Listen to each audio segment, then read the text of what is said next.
Bonjour à tous les auditeurs et auditrices de vipradioonline.fr, ici Jérôme pour un débrief Radio Sport en podcast concernant l'étape 8 finale de cyclisme du Paris-Nice en ce dimanche 10 mars. Ça vient de se terminer sur la promenade des Anglais.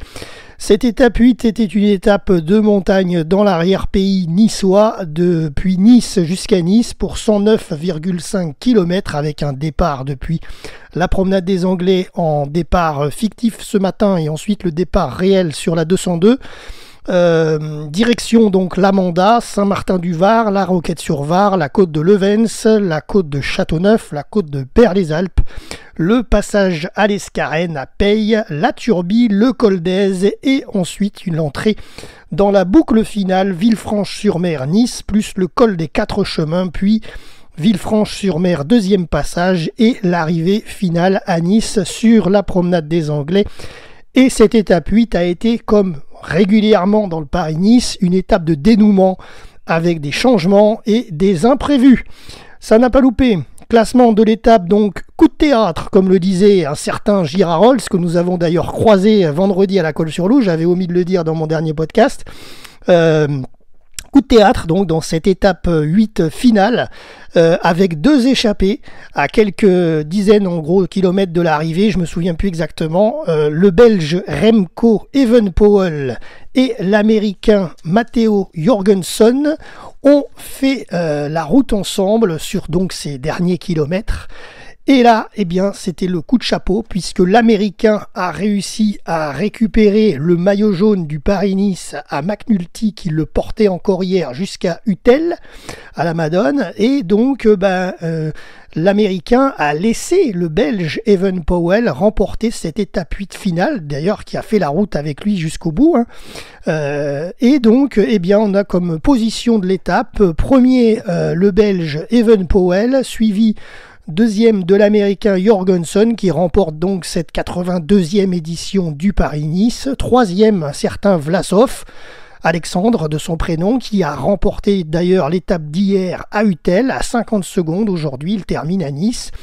Et le quatrième n'est autre qu'un ancien vainqueur d'étape qui est lui aussi qui a gagné aussi sur la Côte d'Azur, c'est Sgelmoz qui a gagné à la Colle-sur-Loup vendredi, nous étions là également.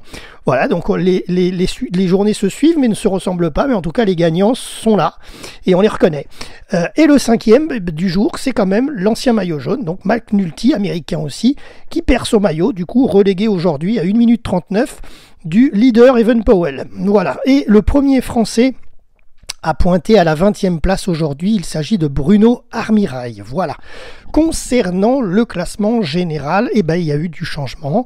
Je vais vous dire pourquoi. Alors donc le maillot jaune, vous le savez, il y a eu un changement, mais du coup le maillot jaune remporte également le maillot blanc.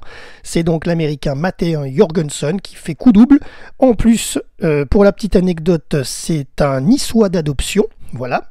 Et donc pour le maillot vert, eh bien, il revient à Remco Evenepoel, le gagnant du jour.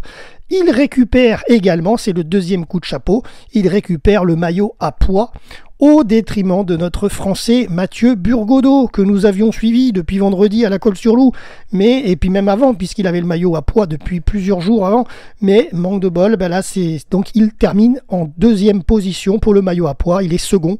Mais c'est Remco Evenepoel qui l'endosse également, voilà. Et pour terminer, bien sûr, la meilleure équipe, c'est les UAE Team Emirates. Voilà, c'est tout concernant ce débrief de cette étape 8 et dernière étape du Paris-Nice 2024 en ce dimanche 10 mars. Merci à tous de nous avoir suivis.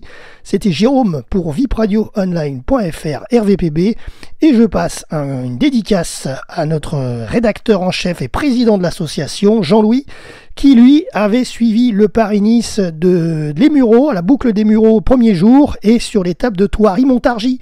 Voilà, et on a fini avec le passage de relais à la Colle-sur-Loup, puisque nous sommes, je le rappelle, la radio RVPB et la radio de la Colle-sur-Loup. C'était Jérôme pour vipradioonline.fr. À bientôt pour de prochains résumés.